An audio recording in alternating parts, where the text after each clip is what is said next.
Welcome to my channel Vidya current affairs. ठीक है, आप लोगों का स्वागत है इस चैनल पर। तो सभी को गुड मॉर्निंग मेरी तरफ से, सभी को गुड मॉर्निंग। अरे यार, आज आंसर दिख रहा है मैं छुपाना ही भूल गई। चलो इस स्लाइड के दिख रहे हैं ना, नेक्स्ट स्लाइड के नहीं दिखेंगे। देखो, कल मैंने आप लोगों को PYQ सॉल्व करवाए थे, ठीक है। लेकिन कल मैंने आप लोगों को आधे PYQ सॉल्व करवाए थे, आज सॉल्व करवाने को बोला था, ठीक है। तो आज मैं आधे PYQ आज सॉल्व करवाऊंगी, ठीक है। तो आप लोगों को PYQ सॉल्व करनी है मेरे साथ, कमेंट बॉक्स में आंसर देने हैं, ठीक। और अगर आप लोगों को ये सेशन समझ में आता है तो मेरे चैनल को सब्सक्राइब कर लीजिए, ठीक है।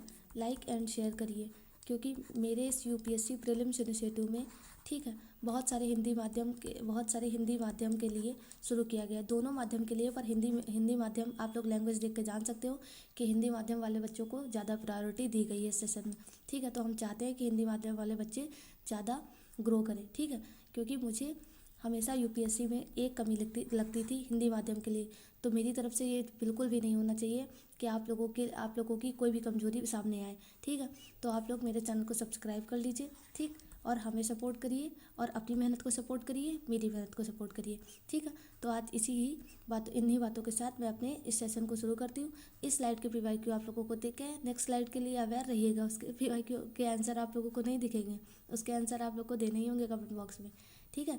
तो चलिए शुरू करते हैं। ओके, मैं एक जस्ट मिनट मैं इसको रिमूव कर देती हूँ। हाँ, चलिए ठीक है। देखो, ये 2012 का PYQ है, ठीक है। PYQ है UPSC का। आप लोग इसको अटेम्प्ट करने की कोशिश करो, ठीक है। देखो, आंसर तो सामने दिख ही रहा है, लेकिन आप लोग फिर से एक बार अपना जो जितनी चीज़ें पढ़ाई गई हैं उसको रिकॉल करने की कोशिश करो कि आप लोगों को इस क्वेश्चन से रिलेटेड चीज़ें याद आ रही हैं कि नहीं याद आ रही हैं, ठीक है।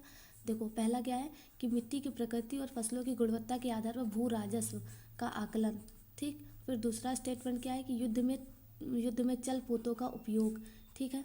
तीसरा स्टेटमेंट क्या है कि तंबाकू और लाल मिर्च की खेती, ठीक। उपरोक्त में से भारत में अंग्रेजों द्वारा शुरू किया गया था कौन कौन सी चीज़ें? केवल एक, केवल दो, दो और तीन, या कोई नहीं? तो आंसर आप लोगों को दिख ही रहा होगा। आंसर क्या है? कोई नहीं। स्टेटमेंट में देख लेते हैं एक्सप्लेनेशन। तीनों में से कोई भी पहल अंग्रेजों द्वारा भारत में शुरू नहीं की गई थी, क्योंकि स्टेटमेंट 1 जो मिट्टी के बारे में है, मिट्टी की प्रकृति के बारे में, उसमें क्या है कि मिट्टी की प्रकृति और फसलों की गुणवत्ता के आधार पर भू राजस्व का आकलन, यह प्रणाली अंग्रेजों से बहुत पहले शेर शाह सूरी, याद रखोगे, शेर शाह सूरी द्वारा शुरू की गई थी, और बाद में मुगल सम्राट अकबर के शासनकाल के दौरान राजा टोडरमल द्वारा NA दहसाला प्रणाली के हिस्से के रूप में परिष्कृत की गई थी। बात समझ में आई? फिर अंग्रेजों की भू राजस्व प्रणालियाँ जैसे कि बंदोबस्त, रैयतवाड़ी, महलवाड़ी अधिकतम राजस्व ग्रहण पर केंद्रित करती थी, न कि मिट्टी की गुणवत्ता पर इसलिए आधारित थी। इसलिए ये एक निष्पक्ष प्रणाली थी, ठीक है। आप लोग याद रखो कि मिट्टी की गुणवत्ता की प्रणाली पहले शेर शाह सूरी के टाइम पर, उसके बाद अकबर के टाइम पर शुरू की गई थी, है ना। लेकिन अंग्रेजों ने जो मिट्टी के लिए जो राजस्व प्रणाली शुरू की गई थी वो उसकी गुणवत्ता पर नहीं थी, वो एक कर प्रणाली थी, ठीक है। तो अब स्टेटमेंट दूसरा क्या है कि युद्ध में चल पोतों का उपयोग, ये भारत में युद्ध में चल पोतों का उपयोग मुगलों द्वारा सबसे पहले किया गया था, विशेष रूप से बाबर द्वारा, ठीक है, पानीपत के पहले युद्ध में। कमेंट बॉक्स में अगर किसी को आता है, खैर लिखा ही है सामने, तो आप लोग क्या 1526 के दौरान शुरू किया गया था, ना कि अंग्रेजों के द्वारा। हाँ चलो, पहला युद्ध तो लिखा है, लेकिन मैंने आप लोगों को पानीपत के तीनों युद्ध बताए, तो आप लोगों को पहला युद्ध तो पता चल गया सॉरी। दूसरा और तीसरा युद्ध मुझे कमेंट बॉक्स में ज़रा आंसर करके बताओ, मुझे ही पता चला कि आप लोगों की मेमोरी कितनी सुपर फास्ट है, ठीक है। ठीक है, अब स्टेटमेंट तीसरा क्या बोलता है कि तंबाकू और लाल मिर्च की खेती के बारे में पूछा गया था। तो ये फसलें मूल रूप से अमेरिका से आई थी, लेकिन 16वीं और 17वीं शताब्दी में पुर्तगालियों द्वारा भारत में लाई गई थी, ना कि अंग्रेजों के द्वारा। समझ में आई बात? ठीक है, आप लोगों को अब आई होप इस स्टेटमेंट में और इस क्वेश्चन में कोई डाउट नहीं रह गया होगा, और आप लोगों के सारे क्वेश्चंस की स्टेटमेंट की एनालिसिस हो चुकी होगी। इसी को बोलते हैं एनालिसिस। जैसे मैं आप लोगों को पढ़ाती हूँ वही एनालिसिस है। अगर इन सब में से आप लोगों को एक भी स्टेटमेंट नहीं आता है, तुरंत गूगल करिए, ठीक है। और उस स्टेटमेंट से रिलेटेड जितनी भी डिटेल्स है आप लोग पहले पढ़ लो, फिर बाद में कॉपी पर नोट कर लो, उसी को रिविज़न कर लो, आप लोगों का क्वेश्चन रिजॉल्व, ठीक है। तो ये होती है analysis of the questions, okay, ठीक है। अब मैं दूसरा क्वेश्चन चलो अब दूसरा क्वेश्चन देखते हैं। देखो, निम्नलिखित में से कौन से यूरोपीय लोग स्वतंत्रता पूर्व भारत में व्यापारी के रूप में आने वाले अंतिम व्यक्ति थे। अंतिम व्यक्ति पूछा गया है, ठीक है। 2007 का PYQ है, ठीक है। सॉल्व करने की कोशिश करो। डच, अंग्रेज, फ्रांसीसी या पुर्तगाली। तो ऑप्शन में क्या है, आंसर क्या है, फ्रेंच यानी कि फ्रांस। देख लेते हैं। देखो, पुर्तगाली सबसे पहले 1498 में आए थे, भारत में आने वाले पहले यूरोपीय थे। उनके बाद डच आए थे 1596 में, फिर अंग्रेज आए थे 1608 में, फिर फ्रांसीसी ईस्ट इंडिया कंपनी आई थी जो कि 1664 में स्थापित हुई थी, और वे भारत में आने वाली अंतिम प्रमुख यूरोपीय व्यापारी कंपनी थी। ठीक है, अब आप लोगों को ईयर और चीज़ें रिवाइज हो गई है। ठीक है, कोई भी डाउट हो तो आप मुझे कमेंट बॉक्स में लिख सकते हो, ठीक। और कोई भी सजेशन हो तो भी आप मुझे कमेंट बॉक्स में लिख सकते हो। मैं उसको रिजॉल्व करने की और उसको दूर करने की बहुत पूरी कोशिश करूँगी, ठीक है। चलिए, हाँ, इसका आंसर आप लोग को नहीं दिखाना है, 1 मिनट। यस, अब चलो सॉल्व करो। देखो, अब इसका आंसर आप लोग को नहीं दिख रहा है, इसका आंसर आप लोगों को खुद ही कमेंट बॉक्स में लेना है। देखो, 2007 का PYQ है, ठीक है। पहला स्टेटमेंट क्या बोल रहा है कि रॉबर्ट क्लाइव बंगाल के पहले गवर्नर जनरल थे। स्टेटमेंट आप लोगों को मैंने पढ़ा दिया, और ये भी आप लोगों को पता होना चाहिए कि बंगाल के पहले गवर्नर जनरल कौन थे, ठीक है। फिर दूसरा क्या है कि विलियम बेंटिक भारत के पहले गवर्नर जनरल थे, ठीक। ऊपर दिए गए स्टेटमेंट में से कौन से सही हैं, ये क्वेश्चन में पूछा गया है। ऑप्शन ए है केवल 1, ऑप्शन बी है केवल 2, ऑप्शन सी है 1 और 2 दोनों, और ऑप्शन डी है ना तो 1 और ना ही 2। जल्दी से इसका आंसर मुझे दो ठीक है, जल्दी से, मैं 1 मिनट वेट कर रही हूँ। जिसको बंगाल के पहले गवर्नर जनरल पता होगा उसको दूसरा स्टेटमेंट समझ में आ ही रहा होगा। देखो, तो इसका स्टेटमेंट, अब चलिए मैं आंसर बता रही हूँ। इसका स्टेटमेंट क्या है, पहला 2, सिर्फ केवल 2 सही है, क्योंकि बंगाल के पहले गवर्नर जनरल कौन थे, वॉरेन हेस्टिंग्स, ना कि क्लाइव। ओके, ठीक है। चलिए इसका एक्सप्लेनेशन देख लेते हैं। ये है केवल 2 आंसर सही है, ठीक है। इस स्पष्टीकरण में पहला ऑप्शन गलत है, क्योंकि रॉबर्ट क्लाइव बंगाल के पहले गवर्नर जनरल थे, ठीक है। 1773 के विनियम अधिनियम के तहत वॉरेन हेस्टिंग्स बंगाल के पहले गवर्नर जनरल बने, ठीक है। तो वो क्लाइव नहीं थे, ठीक है।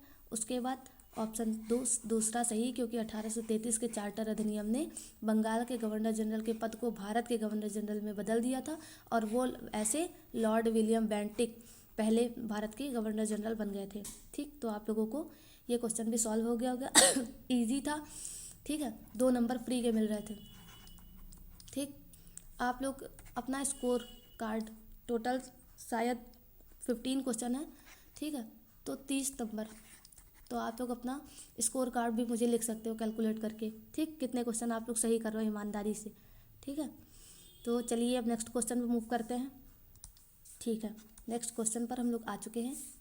आंसर छुपा दिया गया है, क्वेश्चन आप लोगों से पूछा गया है, ठीक है। देखिए, निम्नलिखित में से कौन सा किला अंग्रेजों द्वारा भारत में निर्मित करने वाला पहला किला था, ठीक है। 2007 का UPSC का PYQ है, ठीक है। आप लोग सॉल्व करने की कोशिश करिए। क्वेश्चन इजी है, 2 नंबर फ्री के हैं, ठीक है।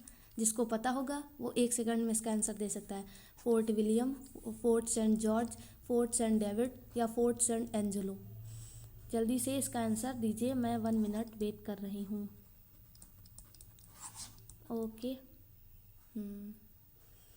चलिए हो गया टाइम। तो इसका आंसर क्या है, इसका आंसर है फोर्ट सेंट जॉर्ज, ठीक। Option B is the correct answer.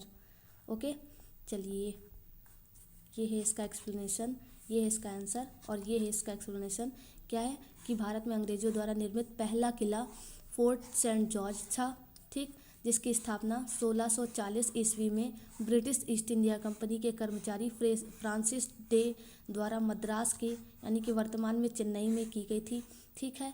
आप लोगों से एक क्वेश्चन फॉर ऐसे ही कॉमन सेंस यानी कि जनरल अवेयरनेस के लिए, चेन्नई कौन से राज्य में है, आप लोग अगर बता सकते हैं तो फॉर वेरी वेल। ओके, वैसे बहुत इजी क्वेश्चन है और बहुत ही कॉमन वाला क्वेश्चन है, ठीक है। आप लोग अगर बता सकते हैं तो बताइए, ठीक है।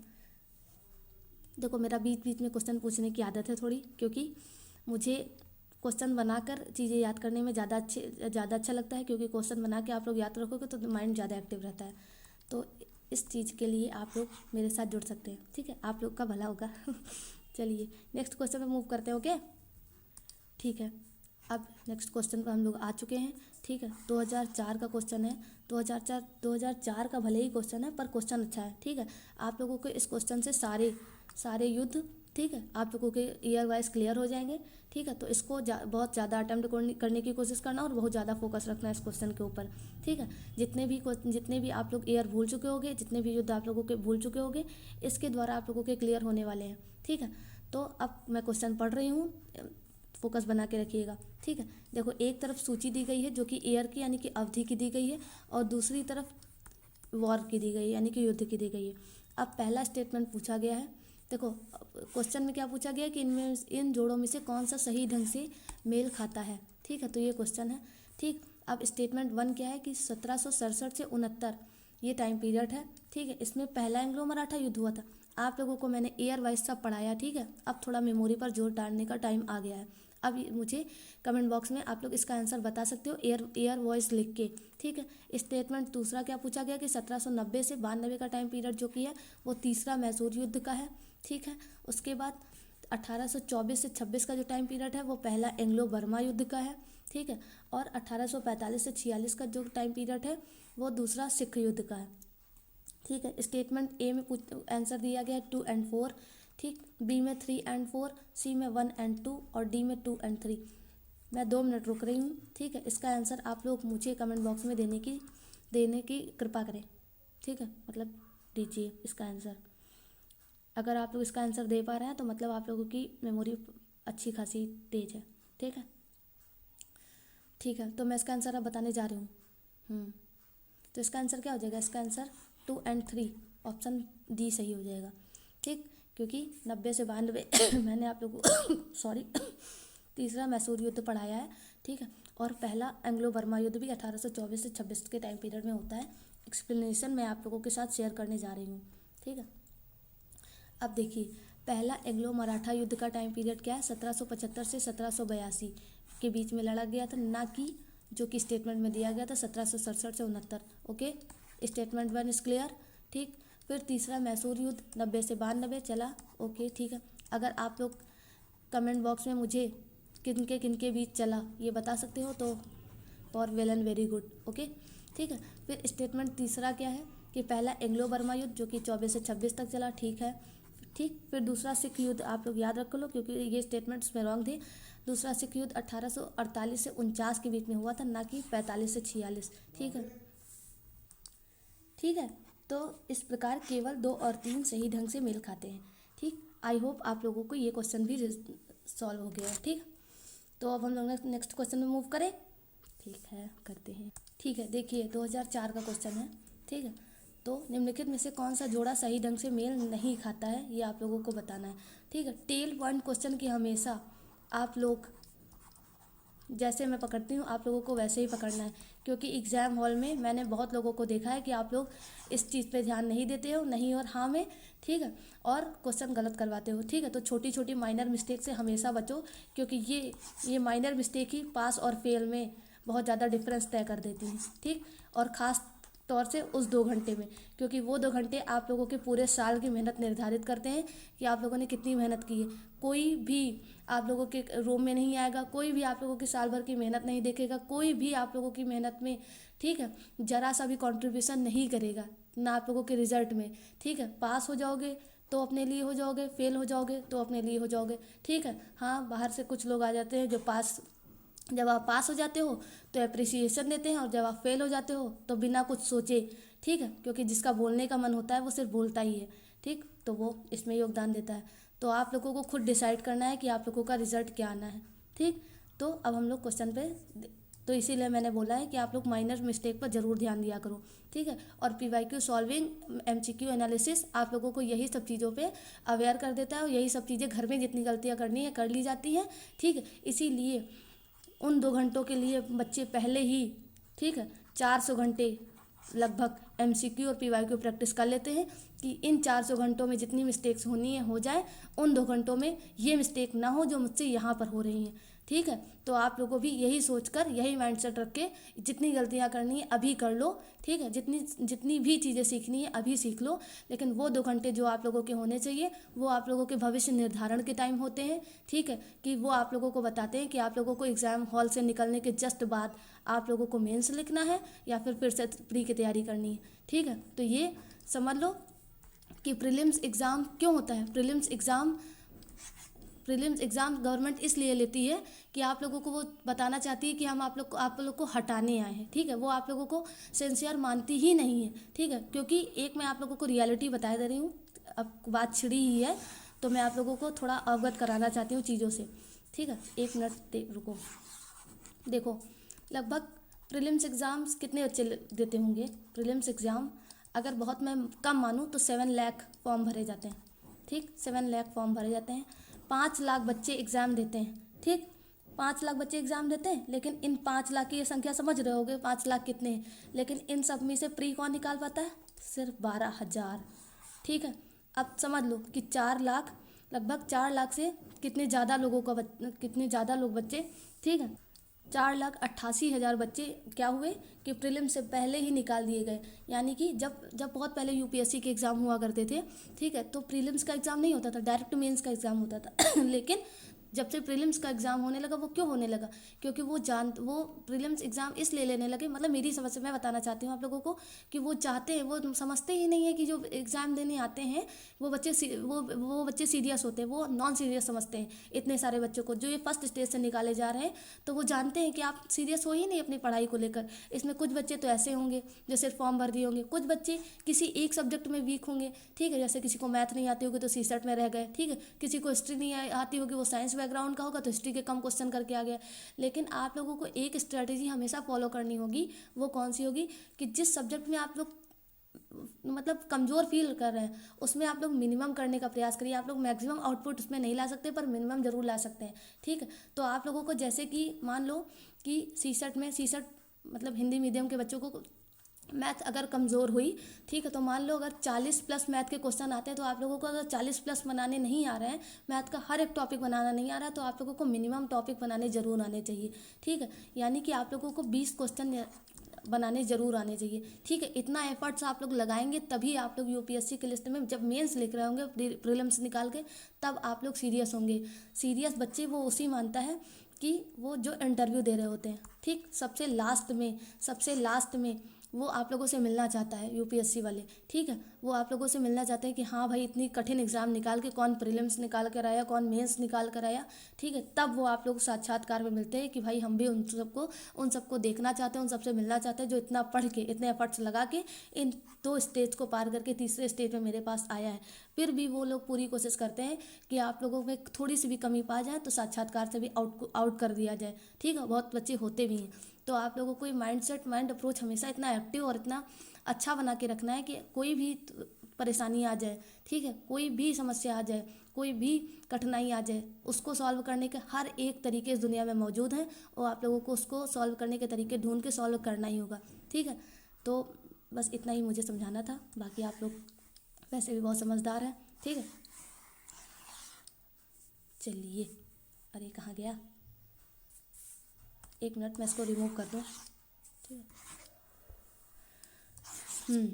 अरे आंसर देख के आप लोगों को चलो किसी ने ध्यान नहीं दिया होगा तो नहीं दिखा होगा, ठीक है। मेल नहीं खाता है तो ऑप्शन ए क्या है, पिट्स इंडिया एक्ट जो कि वॉरेन हेस्टिंग्स लेकर आए थे, ठीक।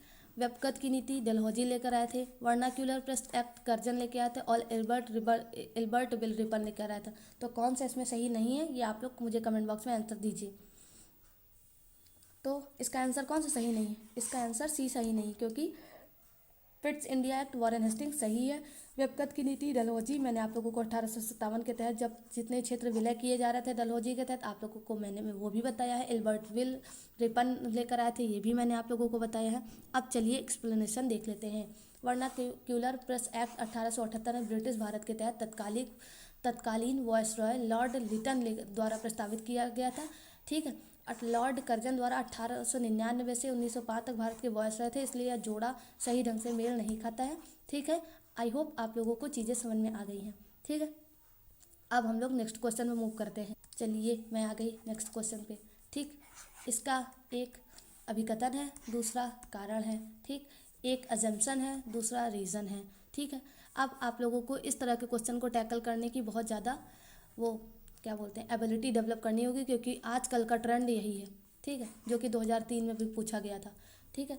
अब पहला क्वेश्चन, पहला स्टेटमेंट यानी कि अजम्पशन क्या बोल रहा है कि मुगल साम्राज्य के पतन के बाद मराठा भारत में सबसे शक्तिशाली देशी शक्ति के रूप में उभरे, ठीक है, ये अजम्पशन है।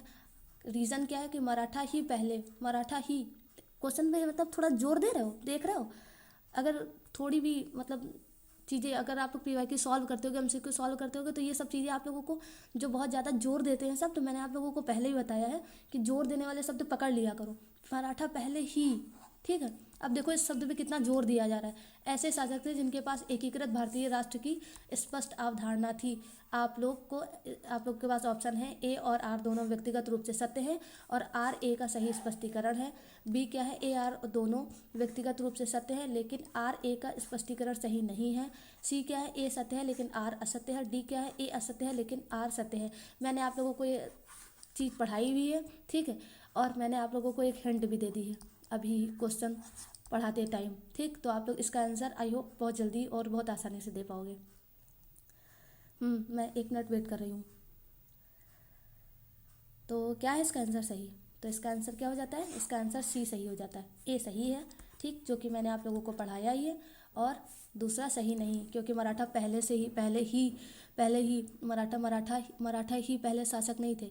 उसके बाद मुगल भी बहुत ज़्यादा शक्तिशाली थे, ठीक है। तो ऑप्शन सी सही हो जाता है, ठीक है। देख लेते हैं स्पष्टीकरण में कि ए सत्य है, क्योंकि मुगल साम्राज्य के पतन के बाद मराठा सबसे शक्तिशाली देशी शक्ति बन के उभरे और उन्होंने अधिकांश भारत पर अपना अधिकार स्थापित कर लिया, ठीक है।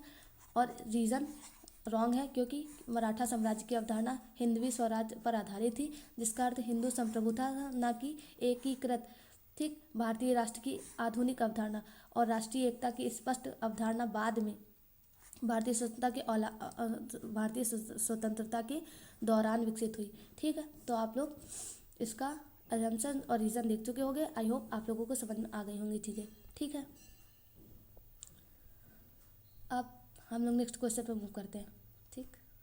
चलिए, आई होप आप लोगों ने आंसर नहीं देखा है, ठीक है। क्वेश्चन क्या है, देखो, निम्नलिखित में से कौन सा कथन सही नहीं है, ठीक, 2003 में पूछा गया है। स्टेटमेंट 1, अली मर्दान खान ने बंगाल में राजस्व खेती प्रणाली शुरू की। दूसरा, महाराजा रणजीत सिंह ने लाहौर में तोपों के निर्माण के लिए आधुनिक फाउंड्री स्थापित की। तीसरा, आमेर के सवाई जय सिंह ने यूएडिल और एलिमेंट्स ऑफ कंप्यूटरी का संस्कृत में अनुवाद करवाया। और चौथा, मैसूर ने सुल्तान टीपू ने श्रृंगेरी मंदिर में देवी शारदा की मूर्ति के निर्माण के लिए धन दिया। ये आप लोग जल्दी स्टेटमेंट कमेंट बॉक्स में मुझे आंसर दीजिए इसका। तो इसका आंसर क्या सही हो जाएगा? इसका आंसर ऑप्शन ए सही हो जाएगा, क्योंकि अली मर्दान खान ने बंगाल में राजस्व खेती प्रणाली शुरू नहीं करवाई थी, ठीक है। तो इस हिसाब से नॉट पूछा गया है, इस हिसाब से ए ऑप्शन सही हो जाता है।